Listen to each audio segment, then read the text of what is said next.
In this section, I am going to discuss about economic aspects of power generation. Once they are generated the power in the power plant, that is either conventional or non-conventional power plant, that is conventional or renewable energy sources. Suppose in the conventional power plant, that is either thermal, hydro, nuclear, gas and then diesel power plant. Gas and then diesel power plant. Here they are generated the power, that is the bulk amount of power, net amount of power at a time in the conventional power plant, that is thermal, hydro, nuclear, gas and then diesel power plant. Once they are generated the power, immediately they need to send to the consumer via transmission and then distribution line. There is no other options are there. Here we can store the voltage in terms of volt with the help of battery, not in terms of kilovolt. In this, the power plant, they are generated the voltage in terms of 3.3 kV, 6.6 kV and then 11 kV in India. But in US and Japan, they are generated up to 33 kV also. But in India, we are generated 3.3 kV, 6.6, 11 kV. Based upon the requirement, based upon the line length, they are boost up the voltage into, that is 3.3, 6.6 or 11 kV to 66 kV, 132, 220, 400 or 765 kV. In India, the maximum AC transmission line, the operating voltage is 765 kV. That is AC transmission system. In India, the maximum, the operating voltage in the transmission line is 765 kV. That is the maximum operating voltage. Again, they are step down the voltage in that the step down transformer. Here only they are using the step up transformer or power transformer in the generating session. Remaining all the places they are used for step down transformer. Here in the generating station, that is the power plant, after that receiving substation, again the distribution substation, the consumers are utilized. In between, we are used for transmission and then distribution line. Transmission and then distribution line. Again, the transmission line are classified for two types. One is for primary transmission line, another one is for secondary transmission line. One is for primary transmission line. This is the transmission line again classified for two types. One is the primary transmission line, another one is for the secondary transmission line. Again, the distribution line is also classified for two types. One is the primary distribution line and another one is for the secondary distribution line.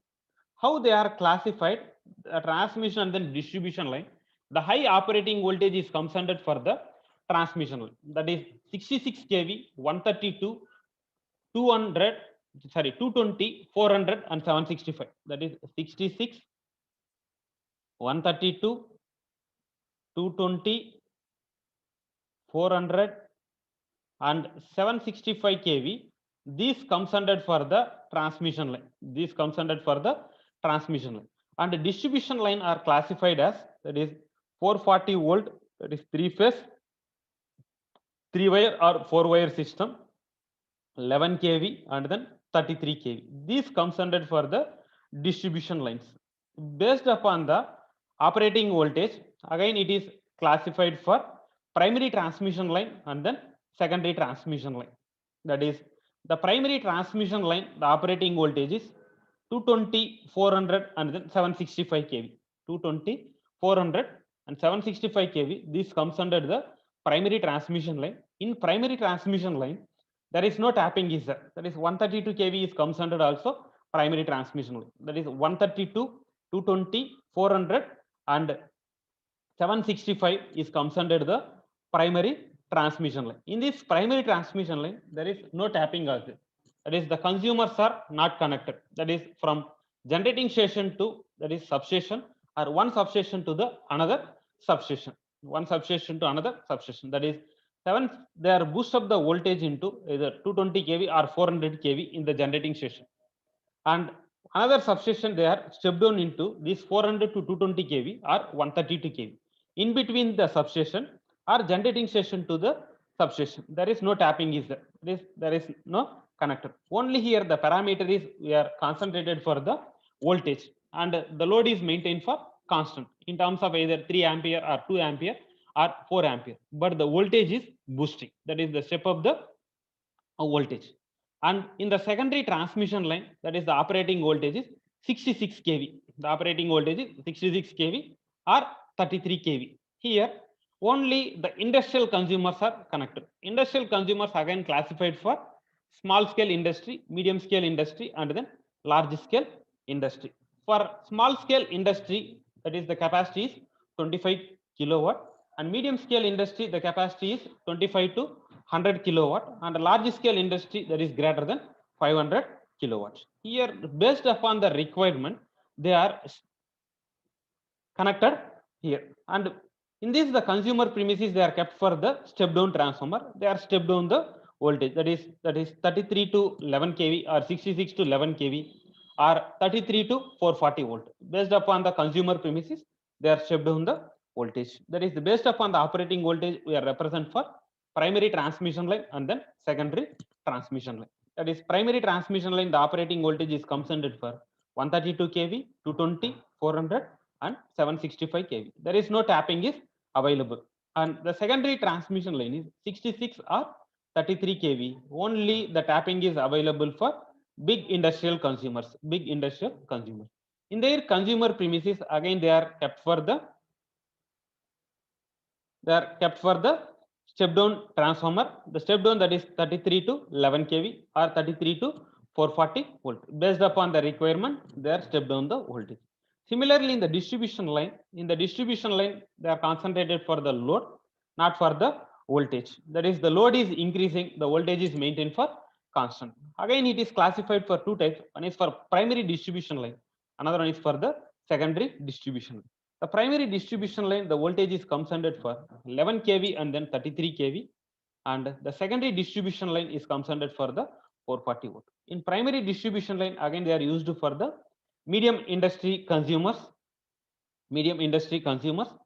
Again, they are kept for the separate the step down transformer in their consumer premises. The step down, that is 11 kV to 440 volt. And the secondary distribution line, n number of tapping is available. This is used for the domestical consumer, irrigation, municipal load. That is, the distribution transformer is there, or pole mounted transformer. The step down transformer, 11 kV, they are step down into 440 volt, three phase, 3 wire line or 4 wire line. 3 phase, 3 wire or 4 wire line. Here, the generating station, the substation, and then distribution, in between transmission and distribution are there. That is generation, that is the power plant. Here the transmission line and the distribution line, and then the consumers. In between, in generating station to transmission, there is the substations are available. Here also some amount of the substation is there.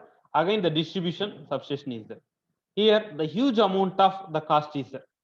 The cost it will be available. That is, we need to determine the per unit. That is 1 kilowatt hour, 1 kWh. We want to find out 1 kWh. The cost of production of electrical energy is known as economics of power generation. We need to identify, or we need to find out 1 kWh, how much the cost. We want to find out the cost per unit. That is the 1 kWh, how much the cost we can determine. That is represent for economics of power generation. There is nothing but economics of power generation. Here we want to find out how much the cost per unit. That is 1 kWh, how much cost we can determine. That is determine the cost of production. That is nothing but economics of power generation. But here the main problem for determining the production of cost. Here the various cost is represented: fixed cost, semi-fixed cost, and then running cost. Fixed cost in the sense that is nothing but the capital cost investment. Semi-fixed cost means that is tax, wages, and so on, etc. Running cost means fuel cost. You need to segregate all those things. After that, find out for the how much the per unit cost. Generally, in that the power station is required the bulk amount of power, large number of consumers. The consumers again it is classified for domestical consumer, industrial consumer, irrigation, municipal, industrial, so on, etc. to meet the requirement. But based upon the different consumer, the requirement is different based upon the load. For industrial consumer, that is they are connected for 33 kV and the load is different. For domestical consumer, the load is different. For irrigation and municipal, the load is different. While designing a generating power station, the effort should be made to achieve overall economy. That is the output we need to achieve the economy. That is the per unit cost of production as low as possible. Here in this, the power system, one more condition is that we need to satisfy for the consumer the two aspects. One is for the quality, another one is for the quantity. We need to satisfy for the consumer the two parameter. One is for the quality, another one is for the quantity. That is, we need to supply to the consumer quality and then quantitative power. Quality and then quantitative power. Quality means we need to supply the 24 hours supply without interruption and without the fluctuation, without interruption and then without load fluctuation. Quantity means at reasonable price, at reasonable price. At that time, the consumers are satisfied, or else the consumers are not satisfied. We want to calculate all the parameters, that is the generation cost and transmission line cost, distribution line cost, and then the substation, as well as for the labor, that is a number of the consumers are there, the working in the generating station, substation, the transmission line, the distribution line. That is, we need to, all the amount we need to calculate it from the consumer itself, and some amount of the reasonable benefit. And again, this the cost is varied for domestical consumer, industrial consumer, that we will discuss in the next unit, that is tariff. And this is the load curve. Generally, the load curve is plotted on the x-axis we are taken for time in hour, and y-axis we are taken the load in kilowatt or megawatt. The y-axis we are taken the load in kilowatt or megawatt. The x-axis we are taken in the time in hour. Here, the each time interval we are taken for 4 hours. That is 2, 4, 6, 8. The each interval here we are taken for the 2 hours. That is the early morning. It is started. That is AM. That is 2 AM, 4 up to the noon, 12 PM, and the cycle is repeated again per day 24 hours. 24 hours. Here the cycle is repeated. The x-axis represent for the time in hour, and y-axis we are taken for the load in kilowatt or megawatt. The load in kilowatt or megawatt. Generally, based upon the load curve, we can identify how much the demand is there, how much demand is the particular time period. For example, you can take early morning 4 o'clock, the demand is 2 megawatts. Here the load is represented in terms of megawatts, 2 megawatts. And early morning 6 o'clock, how much the load is there? For example, you can take the 7 o'clock, the load is around 4.2 or 4.3 megawatts. Again, this load is decreased. This is the load on the power station is not constant, is varying time to time.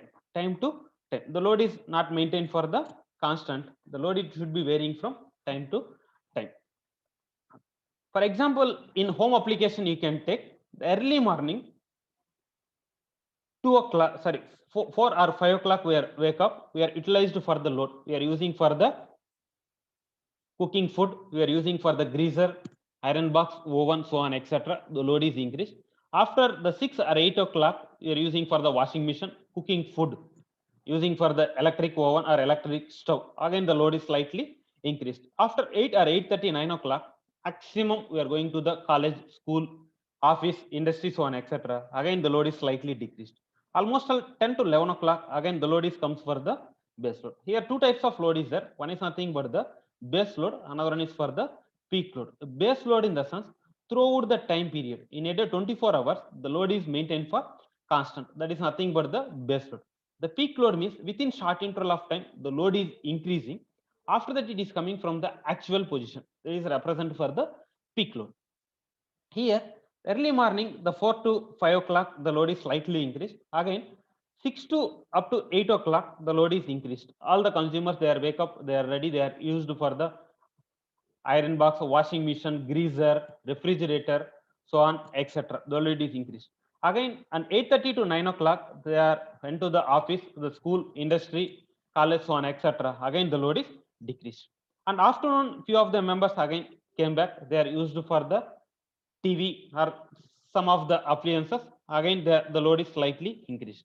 And 4 o'clock, they are dispersed to the home up to the 8 p.m. Up to the 8 p.m. night, the load is increased. The load is increased because all the consumers are in the home. They are used for n number of appliances. After 8 to 9 o'clock, again the load is coming to the base load. Again the load is coming to the base. In this the diagram, the base load is considered for the 2 to 3 megawatt. The peak load is 6 megawatt. The peak load is 6 megawatt. Based upon the load curve, we can identify on the particular day how much the minimum load, how much the maximum load. In this, this is 1 day representation. Here, the minimum load is 1 megawatt. The minimum load in this, the load curve shows the minimum load is 1 megawatt and the maximum load is 6 megawatt. The maximum load is 6 megawatt. And particular time period, how much the load is there? We can identify it with the help of load curve. How much the load is there? Particular time period or the particular day. Here, in this the day, in this the load curve, 1 day is represent minimum load is 1 megawatt and maximum load is 6 megawatt. Suppose we want to find out at 8 a.m. how much the load is there. 8 a.m. the 4 megawatt load is there. And 11 p.m. how much the load is there? 2 megawatt. And 10 a.m. how much the load is there? That is the load is 10 a.m. around 2.4 to 2.5 megawatt.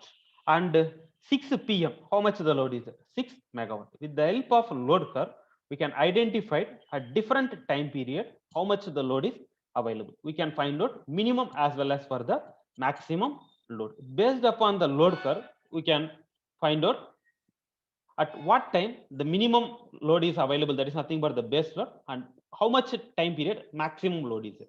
Here you can observe this is considered for the base load up to the 2 megawatt. 2 megawatt is considered for the base load, or else you can take 3 megawatt is considered for the base load. The peak load, how much time period is there? In this, the 6 to 8, that is 2 hours, and here and 4 to 8, here the 4 hours. Total on that particular day, 6 hours the peak load is available. Remaining 18 hours that is considered for the base load. And the load curve is not constant. The load curve is not constant. It should be varying time to time. It should be varying time to time. You can observe in this the curve from midnight, that is 12 a.m. to up to the 3 a.m. is this the constant. Again it should be increased slightly, again reduced, again increased, again decreased. Is the load curve is not maintained for constant. It should be varying time to time, and it is not constant for day to day. Today the load curve is different. Tomorrow the load curve, it should be either varying or it should be differ, either decreased or increased. And this the load curve, it should be differ month to month and season to season. And rainy season and then winter season, the load curve is different.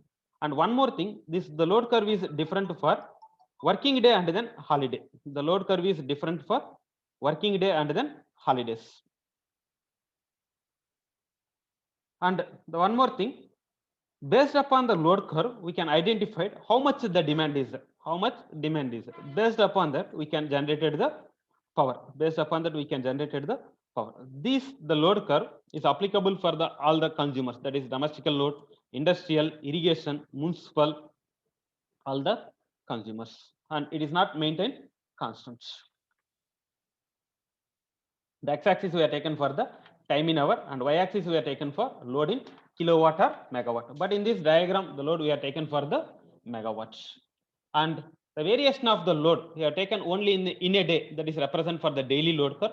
We can take followed by this, the daily load curve is represent for the monthly load curve. We are taken in terms of hours, that is represent for the daily load curve. We are taking number days, it is represented for the monthly load curve. And daily load curve, the monthly load curve, it should be different. And the next one, the load duration curve. Here in this, the load duration curve, we are taken from the load curve. We are taken from the load curve. Now you can observe here, the load curve, the x-axis we are taken for the time in hour, the x-axis we are taken for the time in hour, and load duration curve also, the time x-axis we are taken for the time in hour, and y-axis is the load in kilowatt or megawatt. The load we are taken in the kilowatt or megawatt. From the load curve, we have taken from the load duration curve. That is, here the x-axis, the time period they represent for 4 hours. That is 4, 8, 12, 16, 20, and 24. They are taken for the up to now. This is nothing but the noon, and that is nothing but early morning. This is AM to PM, AM to PM. Again, it is the closed loop cycle AM. Now, the first 4 hours, the how much the load? 5 megawatt is there. The first 4 hour, the load is 5 megawatt. Again, the load is increased. The load is increased. And 4 a.m. to again the 8 a.m. the load is increased. How much that is? In this the 4 hour, the load they are utilized for the 15 megawatt. And the next 8 hour, the load is 20 megawatt. And the next 8 hour, again this is considered for the base load, 5 megawatt.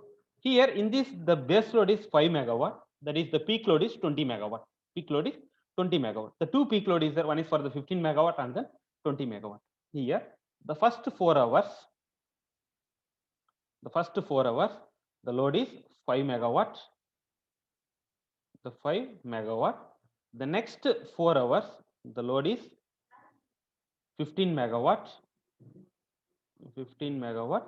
And the next 8 hours, the load is 20 megawatt. And next 8 hours, the load is 5 megawatts. That is total in a day 24 hours. The first 4 hours, the load is 5 megawatt. Next 4 hours, the load is 15 megawatt. Next 8 hours, the load is 20 megawatt. And next 8 hours, the load is 5 megawatt. This is we are taken from the actual load. From this, the load curve, we have taken from the load duration curve. That is the highest demand we have taken in the left hand side, and the lowest demand we have taken from the right hand side. That is nothing but the load duration curve. The load duration curve. From the load curve, we have plotted the curve is nothing but the load duration curve. The same in the x-axis we are taken for the time in hour, and y-axis we are taken for the load in kilowatt or megawatt. That is, you can see here the highest the load we have carried in the left hand side, and lowest load we have carried in the right hand side. Here in this the load curve already you have note down. First 4 hour, that is 5 megawatt. The next 4 hour 15 megawatt. Next 8 hour 20 megawatt. Next 8 hour 5 megawatt. Highest demand is how much? The 20 megawatt. How many hours? 8 hours. That is the first 8 hour we have taken from the 20 megawatt. 20 megawatt. That is the next highest is how much? 15 megawatt. How many hour? 4 hour. That is the next 4 hour we have taken for the 15 megawatt. 15 megawatt. The next load is 5 megawatt, 5 megawatt. Total here 8 hour, 8 hour. That is total 12 hour. That is 5 megawatt.